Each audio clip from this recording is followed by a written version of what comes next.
통합소득 상위 0.1%에 속하는 2만 2천여 명이 번 돈이 하위 27% 구간인 629만 5천 명의 소득 합계와 맞먹는 것으로 나타났습니다. 대법원이 박근혜 전 대통령 측에 70억 원의 뇌물을 건넨 혐의와 경영비리 혐의 등으로 기소된 신동빈 롯데그룹 회장의 집행유예를 확정했습니다. 지난달 자동차 내수 판매가 8개월 만에 증가세로 돌아섰지만 일본 자동차 브랜드는 2달 연속 지난해 반토막 실적에 그쳤습니다.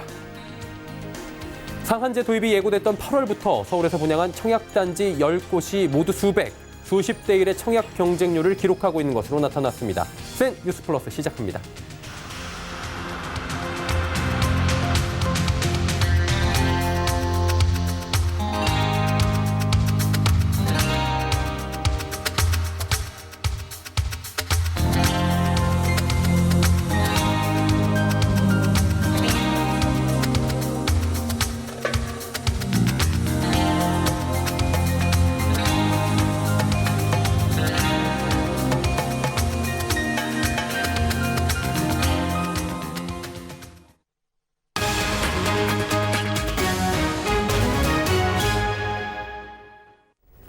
시청자 여러분 안녕하십니까? 센 뉴스 플러스 서정덕입니다. 통합소득 상위 0.1%에 속하는 2만 2천여 명이 하위 27% 구간인 629만 5천 명만큼 버는 것으로 나타났습니다. 국회 기획재정위원회 소속 더불어민주당 김정우 의원이 구세청 자료를 분석한 결과 상위 0.1%의 총소득은 33조 1천억 원이었습니다. 이는 하위 27%의 총 통합소득 약 34조 9천억 원에 육박하는 수준입니다. 통합소득은 근로소득과 종합소득을 합친 것으로 사실상 근로소득자와 자영업자 등 개인의 전체 소득을 의미합니다. 김정우 의원은 근로소득과 사업 이장 배당 소득 등이 포함된 통합소득을 비교하면 소득 양극화 실태가 더 명확히 나타난다며 성장의 결실을 중산층과 저소득층에 이전해 내수경제 활성화로 이어지도록 정책을 집중해야 한다고 말했습니다. 롯데그룹이 안도의 한숨을 쉬게 됐습니다. 대법원이 박근혜 전 대통령 측에 70억 원의 뇌물을 건넨 혐의와 경영비리 혐의 등으로 기소된 신동빈 롯데그룹 회장의 집행유예를 확정한 건데요. 오너리스크로 몸살을 앓았던 롯데그룹은 불확실성이 해소되며 지배구조 개편 작업 등 경영 정상화에 속도를 낼 것으로 보입니다. 김혜영 기자가 전해드립니다. 신동빈 회장의 경영비리와 국정농단 재판이 종지부를 찍었습니다. 대법은 징역 2년 6개월, 집행유예 4년을 선고한 원심을 확정했습니다. 앞서 신 회장은 2016년 3월 박 전 대통령에게 면세점 특허를 청탁하는 대가로 K스포츠재단에 70억 원을 지원한 혐의와 경영비리 사건 등으로 재판에 넘겨졌습니다. 불확실성이 해소된 만큼 경영활동에 박차를 가할 것으로 보입니다. 지연됐던 투자와 미래 먹거리 발굴에 나설 계획인데 신 회장이 이커머스 사업 투자를 밝혀온 만큼 티몬과 11번가 등 온라인 기업 인수합병이 점쳐지고 있습니다. 대법원의 판단을 존중하고 결과를 겸허하게 받아들입니다. 앞으로 국가와 사회에 기여하도록 신뢰받는 기업이 되도록 노력하겠습니다. 또한 수건 사업인 호텔롯데 상장 작업에 속도가 붙을 것으로 보입니다. 이는 롯데그룹 지배구조 개편의 핵심입니다. 신 회장은 호텔 롯데를 상장해 일본 계열사 지분을 줄이고 향후 롯데지주와 합병해 일본 롯데와의 연결고리를 끊고 지주사 체계를 완성하는 데 공을 들이고 있습니다. 다만 롯데면세점 월드타워점의 사업권 유지 여부 등 변수가 남아 있습니다. 앞서 관세청은 신 회장의 유죄 판결이 나오면 면세점 면허 취소를 검토할 수 있다고 밝혀왔는데 자칫 연매출 1조 원에 달하는 사업권이 취소되면 경량에 휩싸일 수 있다는 우려도 나옵니다. 서울경제TV 김혜영입니다. 일본의 수출 규제가 시행된 지 어느덧 100일이 지났습니다. 석 달 동안 국내 자동차 시장에서 일본 브랜드 점유율은 5%대까지 떨어졌는데요. 불매 운동이 수그러들 기미가 보이지 않는 데다 최근 8자리 새 번호판 제도가 도입되며 감소세는 더욱 뚜렷해질 전망입니다. 정세미 기자입니다. 지난달 자동차 내수 판매가 8개월 만에 증가세로 돌아섰지만 일본 자동차 브랜드는 2달 연속 지난해의 반토막 실적에 그친 것으로 나타났습니다. 산업통상자원부가 내놓은 9월 자동차 산업 동향을 보면 일본차 5개 브랜드가 판 차량은 1,100세대에 불과했습니다.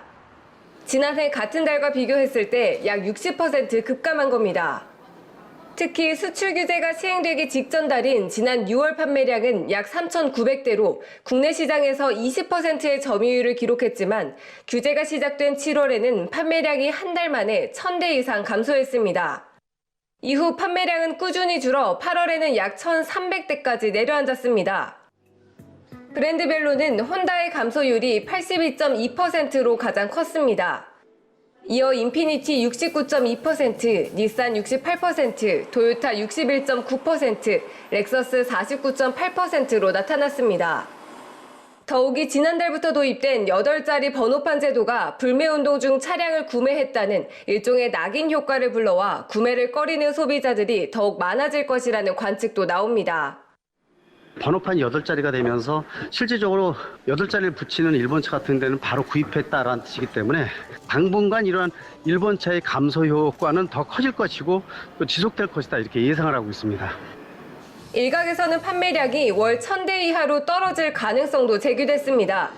일본차 브랜드가 파격 할인에 나서는 등 실적 회복에 안간 힘을 쓰고 있지만 한일 갈등이 좀처럼 수그러들 기미를 보이지 않고 있기 때문입니다. 서울경제TV 정샘입니다. 일본의 경제 보복으로 인해 시작된 일제 불매 운동이 100일을 넘겼습니다. 일본 관련 통계들이 모두 쪼그라든 가운데 특히 일본산 맥주의 판매량이 급격히 줄어들며 주류업계 판도가 뒤바뀌고 있습니다. 지난 10년간 1위 자리를 지켰던 일본산 맥주는 27위까지 추락했고요. 이로 인해 관련된 회사들은 무급 휴가를 실시하는 등 비상 경영 체제에 돌입했다고 합니다. 더불어 편의점과 호텔업계도 국민 정서에 맞춰 일본 주류를 행사에서 빼거나 판매하지 않는 등 그야말로 유례없는 지각 변동이 일고 있습니다. 문다혜 기자입니다. 지난 10년간 수입 맥주 순위에서 부동의 1위를 차지하던 일본산 맥주. 일본 정부가 보복성 수출 규제를 시행하며 전 국민적인 일제 불매 운동이 일자 9월 일본 맥주는 27위까지 추락했습니다. 일본 맥주는 일제 불매 운동이 시작된 7월 3위로 8월 13위로 차츰 밀려나다 한 달 새 10위 넘게 떨어진 것입니다. 수입액 규모도 크게 줄었습니다. 9월 일본 맥주 수입액은 6,000달러로 전년에 비해 99.9%나 줄었습니다.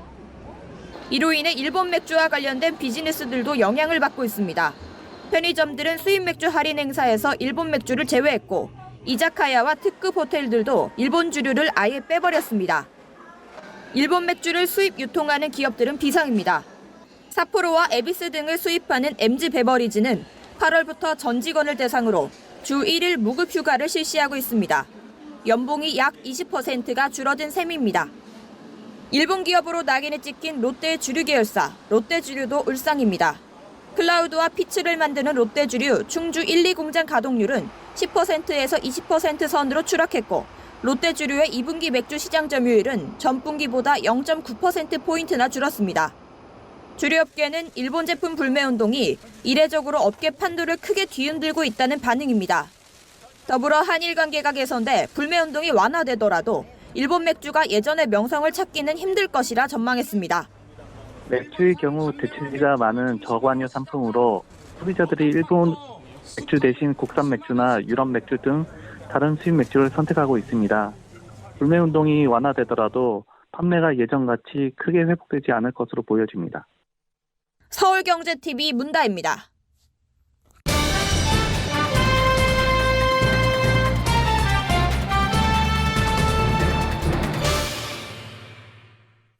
자, 앞서 보신 대로 일제 불매 운동이 100일이 지난 가운데 주류뿐만 아니라 유통업계 전반과 호텔, 여행, 관광업계, 또 자동차 업계까지 산업계 전반에 큰 변화가 이루어지고 있는 상황입니다. 특히 이번 불매 운동은 당초 예상보다 장기적이고 자발성이 높아 역대 가장 강력한 불매 운동이라는 평가를 받고 있습니다. 유례없는 일제 불매 운동이 이뤄낸 것들과 향후 전망 등을 짚어보도록 하겠습니다. 문다혜 기자와 함께합니다. 어서 오세요.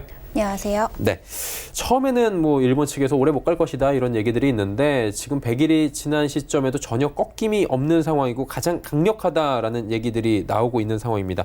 어떤 변화가 일어나고 있는지 짚어주시죠. 네. 이번 불매운동은 어느 때보다 불매운동의 규모와 지속성 그리고 자발성이 높다고 평가되면서 그간 없었던 몰랐던 수치들을 보여주고 있습니다. 먼저 유통업계에서 큰 변화가 일어나고 있는데요. 9월 일본 맥주 수입액은 작년보다 무려 99.9%나 줄었고 대표적인 불매운동 브랜드로 불리는 유니클로의 경우 7월과 8월 국내 매출이 60%나 급감했습니다. 또 막말 논란을 일으켰던 DHC의 경우 현재 국내 시장에서 거의 퇴출된 상태입니다. 또한 기호식품인 담배와 충성도가 높은 골프용품까지 변화했습니다. 대표적으로 일본 담배인 메비우스와 카멜 등을 취급하는 JTI의 점유율은 지난 7월 8.7%에서 9월에는 7.94%로 줄었습니다.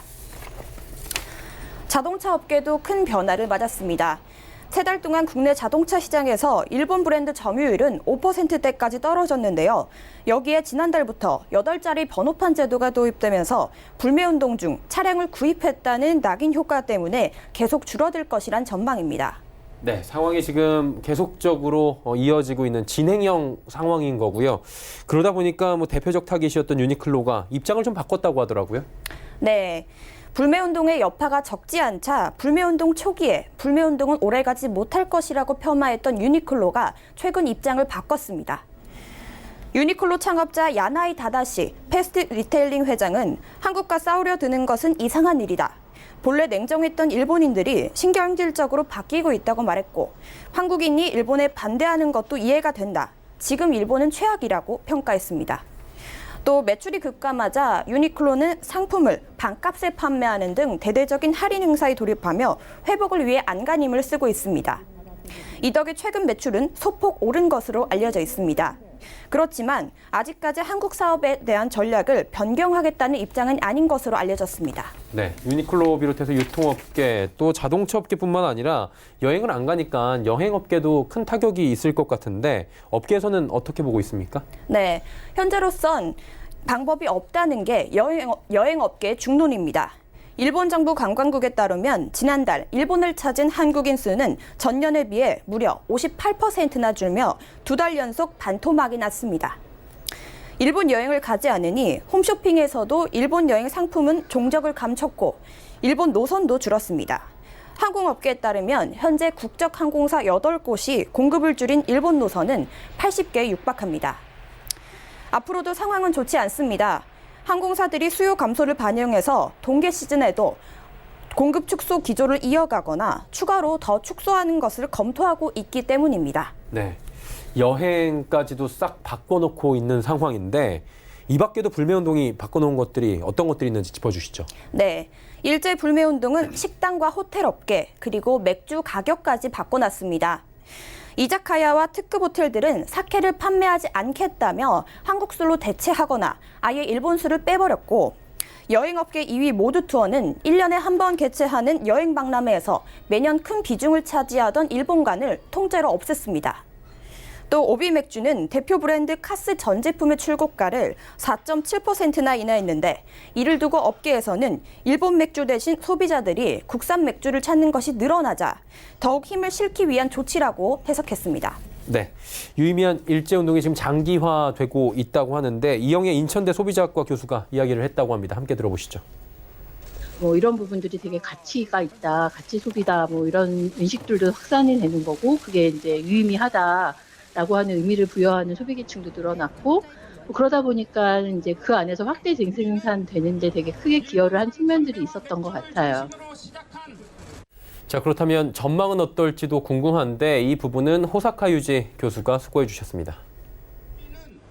언론이 그러한 열쇠를 많이 쥐고 있다고 생각해요. 언론이 어떤 근거도 없이 이제 불매운동은 그만둬야 된다라든가 일본에게 유화적인 제스처를 보여야 된다라든가 이러한 일본의 어떤 양보도 예상할 수 없는 상황에서 이쪽에 그러한 불매운동만 풀자 이러한 언론 보도라든가 판송이 많아지면 한국 사람들은 그런 식으로 움직일 것이고요.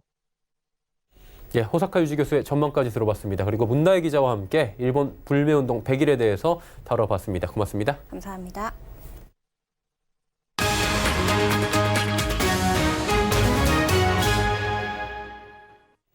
삼성의 브랜드 가치가 600억 달러를 넘어서며 세계 6위에 랭크됐습니다. 글로벌 브랜드 컨설팅 전문 업체 인터브랜드가 발표한 2019년 베스트 글로벌 브랜드 보고서에 따르면 삼성은 지난 해와 같은 6위에 오르며 8년 연속 탑10에 포함됐습니다.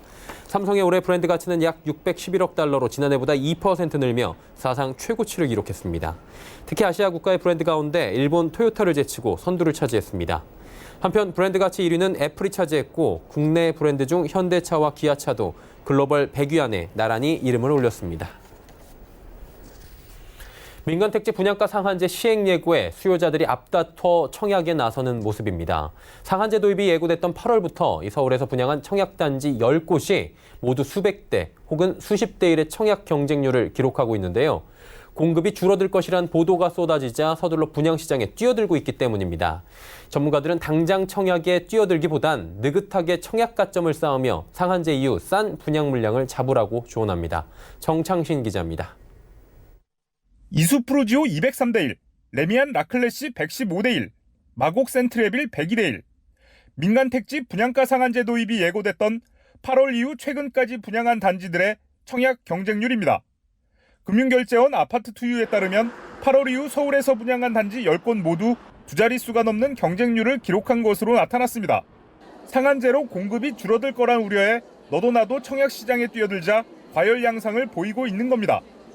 특히 서울 같은 경우는 정비사업 의존도가 굉장히 높기 때문에 앞으로 좀 신규 분양 물량들이 감소할 것이라는 그런 전망들이 쏟아져 나왔습니다.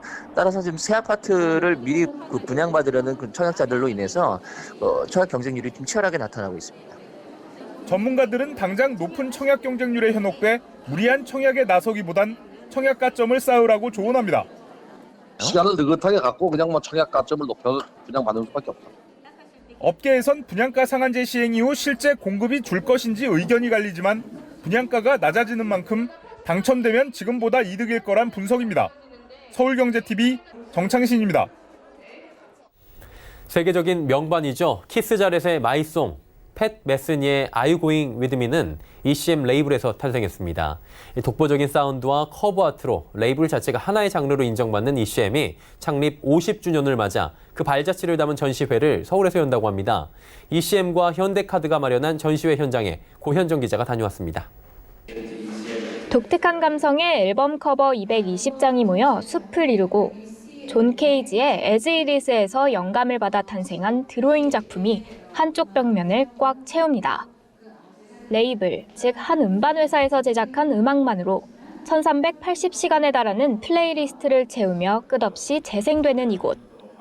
바로 세계적인 레이블 회사 ECM 레코드가 창립 50주년을 맞아 현대카드와 마련한 리-ECM 전시회 현장입니다. ECM은 1969년 독일의 만프레드 아이허가 설립한 레이블 회사로 음반을 녹음할 때 각 뮤지션에 맞는 분위기와 조건으로 매번 환경을 바꿔가며 소리의 잔향까지 담아내고자 하는 특유의 고집스러움으로 사랑받고 있습니다. 현대카드는 전시회 오픈을 하루 앞둔 오늘 자신만의 색깔로 ECM의 지난 반세기를 재해석해 이번 전시의 작품을 헌정한 6명의 작가들과 함께하는 자리를 마련했습니다. The installation Small Places is all about that to become part of this ping-pong-like game. And the photo by Manfred Eicher and Keith Jarrett playing ping pong is a beautiful reference to the whole installation and sets it into. And he has a very clear idea about music and the space are related. So when I, as a visual artist, started approaching the ECM music, I began to think, well, how do we listen in our modern lives? 아울러 ECM이 실제 음반을 제작할 때 사용한 테이프와 LP, 카탈로그는 물론 실제 손글씨가 쓰인 메모도 직접 살펴볼 수 있습니다. 현대카드는 ECM은 전 세계 예술계에 지대한 영향을 끼친 음반 레이블이라며 우리나라에서도 이를 느껴볼 수 있도록 50주년 기념 전시회의 서울 개최를 제안했다고 설명했습니다. 이번 전시는 이달 18일부터 내년 2월 29일까지 이태원 스토리지에서 진행됩니다. 서울경제TV 고현정입니다. 얼마 전 코스닥 기업 슈림 로봇이 스스로 사람을 따라다니는 개인형 비서 로봇 태미를 공개했다는 소식 전해드린 바 있었죠. SK텔레콤이 슈림 로봇과 제휴를 맺고 로봇 태미에 인공지능 누구를 탑재하는 등 공동 개발과 사업에 나서기로 했다고 합니다. 김성훈 기자입니다.